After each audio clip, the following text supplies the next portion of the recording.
জীবনটা আসলে ছোট গল্প নয়, জীবনের মধ্য দিয়ে কিছু কিছু ছোট ছোট মুহূর্তের এক সুন্দর গল্প। কখনো রান্নাঘরের ব্যস্ততা, কখনো এক কাপ চায়ের উষ্ণতা, আবার কখনো প্রিয় মানুষের হাসিতেই লুকিয়ে থাকে সুখ। প্রতিদিন সূর্য ওঠে নতুন করে শেখায় আশা হারাতে নেই। গতকালের কষ্ট ভুলে আজকের দিনটাকে ভালোবাসতে হয়। হয়তো সব কিছু আমাদের মনের মতো হয় না, তবুও পথ চলা থেমে থাকে না। কারণ জীবনের সবচেয়ে সুন্দর অধ্যায়গুলো অনেক সময় পরিকল্পনা ছাড়াই লেখা হয়ে যায়।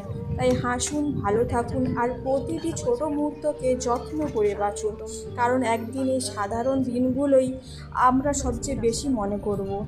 এই ছিল আজকের ছোট গল্প। আবার দেখা হবে নতুন কোনো দিনের নতুন গল্পে। ধন্যবাদ।